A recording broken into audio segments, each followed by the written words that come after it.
사랑하는 여러분, 5월 한 달 여러분 가정에 이 축복이 함께 임하기를 간절히 소망합니다. 하나님의 주신 축복이 여러분 가정에 흘러 넘치는 복이 임하기를 원하고, 또 간절한 기도가 우리 하나님께 닿아서 믿음으로 가정들을 세우기를 원합니다. 우리 자녀들의 앞길을 지켜주시고 보호하실 주님을 찬양합니다. 또 5월은 우리 교회가 또 믿음으로 다음 세대를, 또 우리 가정을 든든한 반석 위에 세워가기를 원합니다. 그래서 우리 교회를 위해서 기도해 주시고, 다음 세대를 위해 기도해 주시고, 여러분 가정을 위해서 뜨겁게 기도하는 오늘부터 귀한 한 달이 되기를 간절히 소망합니다. 여러분, 하나님의 축복을 누리는 가정, 오늘 이 말씀으로 창세기 27장의 말씀을 통해서 하나님의 말씀을 선포합니다. 여러분, 이 땅에 살아가는 많은 사람들이 바라고 간절한 소망 중에 하나가 무엇인가? 내가 꿈꾸는 삶이 행복한 가정이 되기를 원한다라는 것입니다. 근데 우리가 가정을 행복하게 이루기를 원하고 바라고 소망하지만 정작 우리의 현실을 바라볼 때 가정이 행복한 가정으로 살아가지 못한다라는 것이 참으로 안타까운 일입니다. 많은 사람들이 가족의 행복을 바라고 건강을 바라고 행복을 꿈꿉니다. 자, 그런데 현실 속에서는 행복하지 않은 가정들이 너무나도 많은 존재하고 있습니다. 이 시대를 보면은 정말로 특별히 우리나라를 위해서 기도해야 할 때라는 것이 이제 앞으로 미래 전문가들이 예견하는 삶 속에 출산율이 뭐 1%대가 이제 떨어져서 무너져서 0.7%다. 아니 그 이상으로 이제 바닥을 친다라고 하지만 소망이 없다, 소멸할 나라다. 근데 그 가정이 바로 서야 이 문제가 해결되게 될 줄로 믿습니다. 그러면서 말은 하고 있지는 않지만 지금 어디에 기대를 거는가? 이 문제를 해결할 곳은 교회밖에 없다. 할렐루야. 여러분, 기독교밖에 없다라는 것이 어떻게 하지 못하는 지금 사회의 실정입니다. 우리가 하나님이 원하시는 하나님의 귀한 믿음으로 우리가 이 땅의 가정들을 위해서 건강하고 하나님 앞에서 행복한 가정을 우리가 꿈꾸고 소망하시기를 바랍니다. 세상이 해결할 수 없는 그 소망을 하나님 앞에 들고 나아가면 하나님께서 과거에 정말로 어렵고 힘들었던 그 시대에 우리나라 대한민국을 하나님이 지켜주셔서 이만큼 성장하게 하셨는데 정말로 앞이 보이지 않는 이 세대 가운데서도 하나님이 지켜주시고 보호하여 주실 줄로 믿습니다. 뜨겁게 가정을 위해서 기도하고 우리 가정뿐만 아니라 우리나라에 있는 모든 가정들이 전 세계 아름다운 가정을 이루며 하나님 보시기에 믿음의 가정을 이룰 수 있도록 우리 교회를 위해서도 다음 세대를 위해서도 우리 온 마음으로 기도할 수 있기를 바랍니다.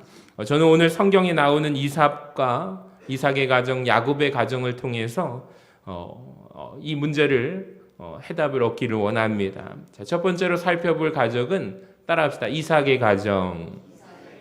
여러분, 이삭의 아빠가 누구죠? 우리가 잘 아는 믿음의 조상 아브라함입니다. 아브라함의 아들입니다. 아브라함이 100세에 얻은 귀한 아들이죠. 여러분, 늦둥이로 태어납니다. 보통 늦둥이가 아니에요. 태어나 보니까 아빠는 나이가 100살이 넘었습니다. 엄마 사라는 90살이 넘었습니다. 그러니까 늦둥이 입장에서, 부모 입장에서 얼마나 귀합니까? 귀한 아들입니까? 그러니까 이삭은 그냥 어떻게 자랐을까? 말하지 않아도 우리가 답을 알고 있습니다. 부모가 사랑하며 애지중지 부모 품에 끼워서 자라났을 것입니다. 못 낳을 것이라고 포기했던 자녀가 정말로 하나님의 은혜 가운데 그 이삭을 얻게 되니 얼마나 아빠 엄마가 사랑하며 애지중지 키웠을까요? 또한 이삭은 어떤 아들입니까? 착한 아들이죠.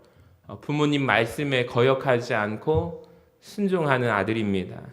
요즘 말로 말한다면 부모가 과잉보호했다라고도 말할 수 있겠지만 이삭의 삶을 보면은 그 장면들이 고스란히 성경에 드러나고 있습니다. 이삭은 왜 착한 아들이죠? 왜 부모님 말씀에 거역하지 않고 순종하는 아들일까요? 이삭이 결혼하는 과정만 보아도 알 수 있는데 이삭의 나이 40에 결혼하게 됩니다. 그것도 아버지가 골라준 신부와 결혼하게 되죠. 그 아내 이름이 누굽니까? 우리가 잘 아는 이삭과 리브가입니다. 여러분, 결혼 생활 20년 만에 또 어렵게 쌍둥이 두 아들들을 얻게 됩니다. 쌍둥이를 얻게 되었을 때 아내 리브가가 하나님께로부터 엄청난 말씀을 듣게 되죠. 말씀을 보여주시면 너의 태중에 두 아이가 이제 곧 태어날 것인데 태어나면 큰 자가 어떻게 하리라? 작은 자를 섬기리라. 한번 말씀을 띄워주시면 리브가가 하나님의 말씀을 받게 되었죠. 자, 이것이 여러분 하나님의 계획을 리브가가 듣게 됩니다. 리브가는 이 이야기를 누구에게도 전해주었을까요? 자기 남편 이삭에게도 하나님의 말씀과 뜻을 전해주었을 것입니다. 그리고 얼마 뒤에 쌍둥이가 태어나죠. 첫 번째 아들의 이름은 무엇입니까? 에서라고 부르고 두 번째 아들의 이름은 야곱이라고 부릅니다. 에서라는 이름의 뜻은 아이가 태어나고 보니까 붉고 피부가 붉고 털이 많다라고 해서 에서라고 하고요. 야곱이라고 했는데 야곱을 보니까 이 갓난 아기가 태어났는데 형의 발 뒤꿈치를 붙들고 이 세상에 태어났다 해서 야곱입니다. 그러니까 에서와 야곱은 쌍둥이입니다.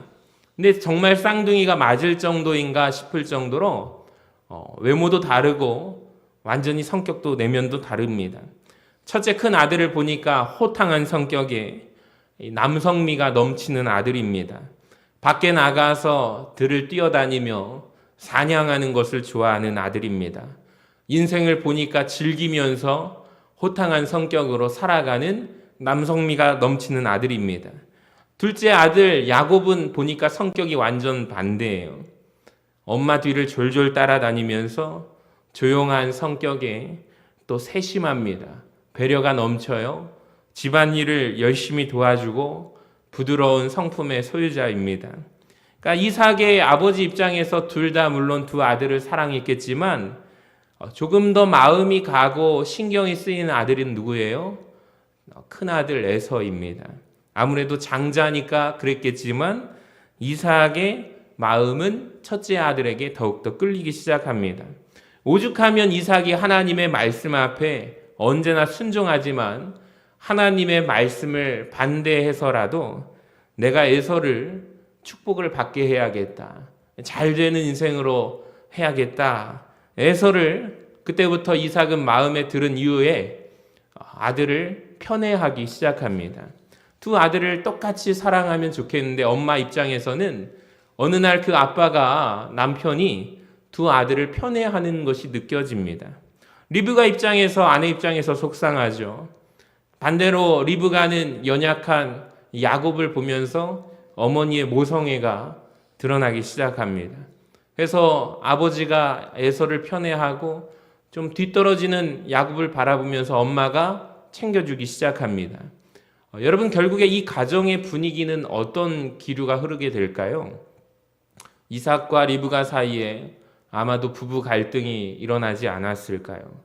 에서와 야곱도 갈등이 일어나고 티격태격하고 신경전이 많이 벌어지면서 행복해야 될 가정이 점점 그 가정이 금이 가기 시작합니다. 마음들이 나누어지고 쪼개지기 시작합니다. 그리고 어느 날 이 가정에 어떠한 계기를 통해서 걷잡을 수 없게 되어버리죠. 아버지 이삭이 어느 날 큰애를 조용히 부릅니다. 얘야, 내가 언제 죽을지 모르겠으니 에서 너에게 장자의 축복권을 아빠가 주고 싶구나. 너는 아빠가 좋아하는 음식 별미를 그거 알지? 그거 사냥해서 잡아와서 어서 만들어 오거라. 그럼 내가 너에게 무엇을 주리라? 장자의 축복권을 에서 너한테 주마. 자, 이때 에서가 큰아들이 아버지의 말을 듣고 바로 들로 사냥을 나갑니다. 자, 엄마 리브가가 이 말을 들어요. 아마도 오늘날 우리 집의 문화가 다르고 텐트 문화니까 아마 말소리가 밖에서 엄마가 들렸을 것입니다. 아버지 뜻을 알고 바로 엄마 입장에서 누구를 찾아요? 야곱을 찾아요. 그리고 엄마가 이런 말을 합니다. 야곱아, 너 엄마가 시키는 대로 해. 대신 너는 한 가지 해야 되는 게 있는데 누구 흉내를 내야 돼? 형 에서의 흉내를 내야 된다. 아버지가 나이가 많아 지금 시력이 흐려졌으니 너는 형 흉내를 내서 아빠를 속여야 돼. 자, 그때 야곱은 엄마가 만든 요리 별미를 가지고 아버지에게로 들어가죠. 그림에 보시면 야곱이 에서 대신 장자의 축복권을 얻어내게 됩니다. 자, 에서가 뒤늦게 아빠에게로 들어갔을 때 이미 상황은 어떻게 되죠? 끝나버렸습니다. 종료되었습니다. 그러니까 에서가 분노해서 야곱을 죽이겠다고 달려들게 되죠.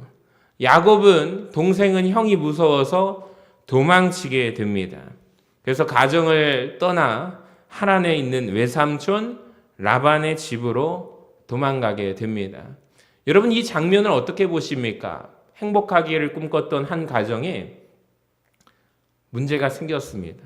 마음이 갈라지고 마음이 쪼개지는 것을 넘어서 이제 아들 둘이가 한 놈은 죽이겠다고 칼을 들고 쫓아가고 한 놈은 살겠다고 도망가서 집을 나가버렸습니다.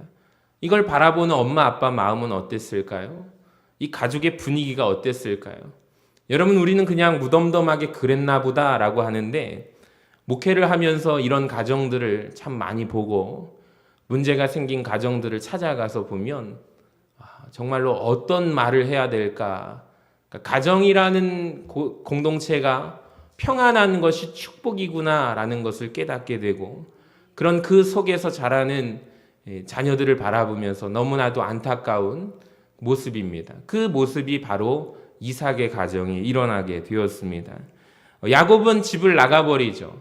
근데 성경은 뭐라고 고백하냐면 야곱이 엄마 리브가를 그날로 다시 만날 수 있었을까요? 못 만날까요? 만나지 못했다.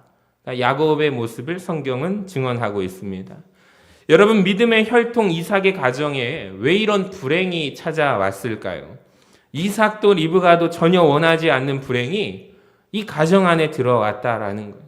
여러분, 그렇다면 그 불행의 시작점은 도대체 어디서부터였을까요?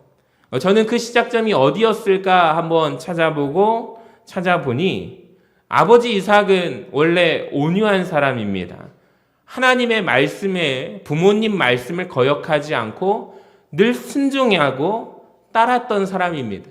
이삭이 언제부터 변하기 시작했는가? 저는 그 부분을 바로 불행의 시작점이 아니었을까라고 생각을 해요. 여러분, 이삭이 어느 날 변하죠. 두 아들을 똑같이 대하지 않고 똑같이 사랑하지 않고 언제부터 시작해요? 편애하기 시작해요. 큰아들을 사랑하기 시작해요. 저는 그때부터가 시작점이 아닐까. 곧 그 모습은 하나님의 말씀을 따르지 않고 하나님의 말씀과 뜻은 무엇이죠? 큰 자가 작은 자를 어떻게 하리라? 섬기리라. 그렇게 말씀하셨는데 이게 하나님의 뜻인데 여러분, 자기 감정으로 큰 애 에서를 후계자로 세우려고 했던 아버지의 편애가 곧 하나님의 말씀을 거역하는 일이었고 이 가정의 불행의 시작점이었다고 생각을 합니다. 그렇다면 왜 이삭은 온유한 사람이었는데 하나님의 말씀에 반대해서라도 큰아들을 축복하고 싶었던 것일까요? 여태까지 이삭의 성격을 보면은 하나님 일에 우선입니다. 하나님 말씀이 늘 자기 선택의 기준이었습니다. 우선순위였어요. 근데 딱 한 가지 문제만큼은 하나님 말씀에 순종하지 못합니다. 그게 뭘까요? 여러분, 자녀 문제입니다. 그러니까 자녀 문제만큼은 하나님의 계획과 말씀대로 하지 않아요. 자기 고집을 부리죠. 순종하는 이삭이 왜 그랬을까? 여러분, 우리는 그 이유를 생각해 보아야 합니다. 성경에서는 우리가 잘 아는 대로 이삭이 에서가 해준 음식을 좋아했기 때문이다 라는 이야기도 있지만 저는 계속 이 말씀을 묵상하면서 표면적으로 드러나 있진 않지만 더 내면 깊숙이 깊은 이유가 존재한다고 생각합니다. 여러분, 이삭은 아까 전에 말씀드렸지만 아버지가 누구죠? 아브라함입니다. 아브라함이 늑에서 얻은 귀하고 귀한 아들입니다. 근데 인생은 그래서 이삭은 그때로부터 부모님 품에 있다 보니 늘 수동적이었습니다. 결혼하는 과정도 성경에 보면은 이삭 자신의 의견이 반영되지 않아요. 선택을 당당하게 밝히지 못하는 모습이 나옵니다. 아버지 아브라함이 그림에 보시면 번제단에 하나님 앞에 누구를 드리려고 하죠? 자기 아들 이삭을 잡으려고 하죠. 그림을 한번 보여주세요. 아브라함이 이삭을 드리는 과정 속에서도 그는 아들 이삭의 입장에서는 자기의 의견을 표현하는 장면은 성경 어디에도 나오지 않습니다. 그러니까 자기가 감추지 못한 성격을 가지고 남자답게 개척하지 못하고 자기 인생을 주도하지 못하는 첫째 에서에게 아버지 이삭의 마음이 저절로 끌렸을 수 있다라는 거예요. 그러니까 어쩌면 이삭은 자기의 삶을 개척하면서 살아가지 못하는 수동적인 사람이고 순종적인 사람이었다면 완전 자기 성격과 다른 큰 아들 에서를 보면서 남성미가 넘치고 들에 나가가지고 사냥을 하며 자유롭게 살아가는 아들 에서를 바라보면서 아버지가 대리 만족하지 않았을까요? 내가 저렇게 인생을 살고 싶었는데 에서를 통하여 자기 마음이 투영되게 되는 거예요. 결국에 그 가정에 불행의 씨앗이 싹트게 되었다라는 것입니다. 여러분, 근데 이 모습이 오늘날 우리 많은 가정들에 가지고 있는 갈등의 문제의 씨앗이라는 것을 똑같이 일어난다는 것을 아십니까? 특별히 부모 세대들이 어떠한 함정에 빠졌는가? 이 이삭의 함정에 빠져 있습니다. 소위 하나님 말씀을 잘 듣고 또 순종하는 가정이지만 하나님 뜻에 굽힐 수 없는 한 가지가 있는데 뭐예요? 자녀 문제만큼은 하나님 뜻이 아닌 내 뜻대로 하기를 원한다라는 거예요. 저는 이런 가정도 보았습니다. 아버지가 어머니가 이루지 못한 꿈을 누구가 대신 이루어지기를 원해요? 자녀가 그걸 대신 이루어지기를 원해요. 그래서 어렸을 때부터 초등학교 때부터 밤 10시까지 재우지 않고 공부를 시켜서 너는 아버지가 못다한 사법고시를 너는 이루어내서 판검사는 되어야 한다. 그렇게 자녀를 닥달하고 들들 볶다가 그 자녀가 사춘기 시절을 보내면서 어느 날 이제는 도저히 못 참겠습니다. 대학교 입학 졸업장을 이제 아버지가 원하는 학교로 합격을 했지만 그 졸업장을 받아 들고 집에 와서 내던지고 이제는 완전히 잠적을 하고 집을 나가버린 학생들도 보았고요. 정말로 다양한 사례의 가출을 한 아이들을 보니까 이 아이가 원래는 심성이 부모님이 말하는 것과 전혀 다르게 착한 아이인데 결국에 참고 참다가 폭발하고 터지는 모습을 보면서 부모님이 이 문제를 내려놓지 않으면 이 가정의 문제는 해결할 수가 없다라는 것을 또 경험하게 되었습니다. 참 안타깝게도 많은 가정들이 소위 믿는 집안의 가정들이 병들어 있는 모습을 보면서 이 문제를 부모가 그래도 결국에 하나님 앞에서 내가 포기하지 못하는데 자녀 문제. 근데 이건 결국에 내려놓으셔야 합니다. 아버님이, 어머님이 이 문제를 내려놓으셔야 이 가정의 문제가 해결됩니다. 실제로 부모님이 그것을 내려놓으니 그 자녀가 뜻을 돌이켜서 다시 하나님 앞에 회복되고 그 가정이 쪼개진 과정이 하나가 되고 봉합되는 그런 모습들을 또 보게 됩니다. 여러분, 그러니까 부모 세대가 헷갈리는 것이 하나님 말씀에 잘 순종하는 것 같지만 자녀 문제를 내 하나님 이것만큼은 내가 내 마음대로 할 거예요. 여러분, 이것입니다. 자녀에게 보상 심리가 발동하는 거죠. 그러니까 결혼 문제에 대해서도 결혼 가치관도 영향을 받게 되는데 내 자녀는 이런 남자 만나지 말고 저런 남자를 만났으면 좋겠다. 어머니들이 그렇게 말을 하는 게 자녀에게도 영향을 주게 됩니다. 그러니까 내가 이루지 못한 것, 꿈, 인생의 방향 가운데 방향키를 부모님이 쥐고 있는 거죠. 자녀에게 주지 못하는 거죠. 여러분, 그런데 이 모든 것은 어떻게 보면은 이 한마디로 정리할 수 있습니다. 왜 방향키를 자녀에게 주지 못하고 부모가 잡고 있는 것일까? 그 부모는 지난 과거에 돌아보면 아쉽고 후회된 것에 사로잡혀 있기 때문입니다. 그런데 여러분, 가정이 평안해지려면 나의 과거를 흘려보낼 줄 알아야 한다라는 것입니다. 가정의 행복은 거기로부터 출발한다라는 것을 말씀드리고 싶습니다. 여러분, 가족하고 식구가 무엇입니까? 가족이 어떤 공간이죠?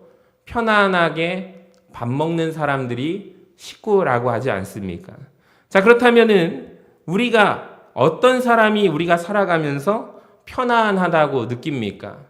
교회 안에서 목장을 묶어줄 때도 결국에 오셔가지고 항의하고 말씀하는 부분에 딱 이겁니다. 내가 그 사람들과는 친밀하지 않아서 불편하기 때문에, 그러니까 내가 편하고 내가 편안하게 느끼는 사람하고 묶어달라라는 요청을 많이 받습니다. 근데 시간이 지나면 그 문제는 해결되게 되죠. 내가 노력하면 내가 같이 보내고 내 마음을 이해해주는 사람들, 내가 힘들 때 내 편이 되어주는 사람들이 우리가 편안하다라고 느끼지 않습니까? 자녀도 살아가면서 마찬가지. 자녀의 아픔이 있고 자녀의 꿈이 있고 자녀의 계획이 있을 때 여러분 어떤 부모가 편안한 부모일까요? 그 문제를 바라보면서 이해해주고 그것을 함께 고민해주는 것이 편안한 부모의 모습이 아닐까요? 배우자에게 여러분 내 꿈을 그에게 보상받으려고 하거나 내가 이루지 못한 것을 내 자녀에게 보상받으려고 한다면 우리의 가정은 천국이 아니라 지옥이 될 수밖에 없다라는 거예요. 그러니까 가정 안에서 가족들은 서로 격려하고 감사하시기를 바랍니다. 여러분 그때로부터 여러분 성도님들의 가정은 행복의 단을 쌓게 될 줄로 믿습니다. 그러니까 결국에 이 가정의 불행의 씨앗은 뭐예요? 이삭의 편애로부터 시작되었다라는 거예요. 형 에서의 분노를 피해서 하란에 있는 외삼촌으로 그 집으로 도망간 야곱을 한번 보시기를 바랍니다. 거기에서 무슨 일을 겪게 되죠? 자기가 형을 속여서 장자권을 받아서 속였는데 그 속인 사람이 야곱이 외삼촌 라반에게 사기를 당하죠. 자기도 사기치고 도망갔지만 결국에 자기가 당해요.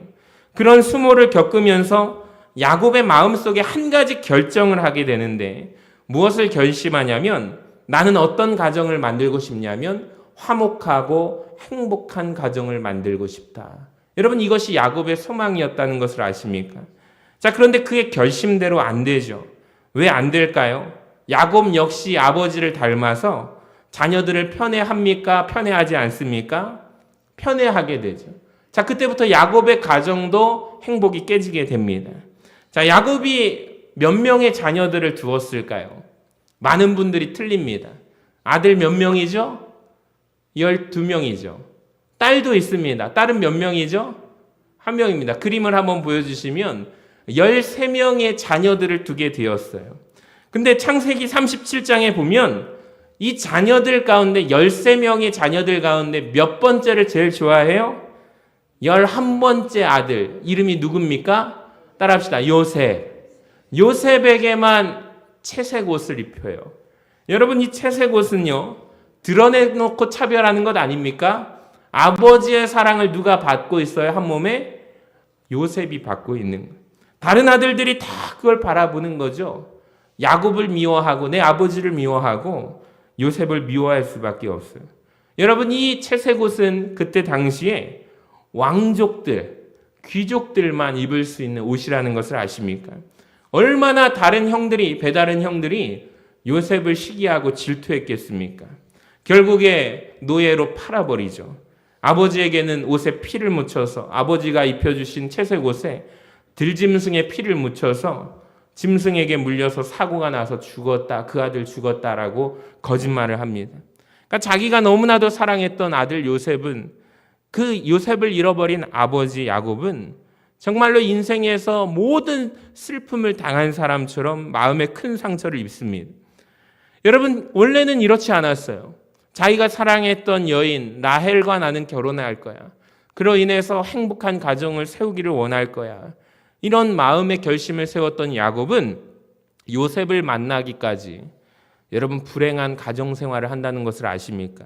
그러니까 아버지로부터 가정에서 편애를 받았던 야곱이 왜 그 인생의 교훈을 잊어버리고 자기는 또 자기 자녀에게 편애를 해서 이런 악순환의 대물림을 이어준 것일까요?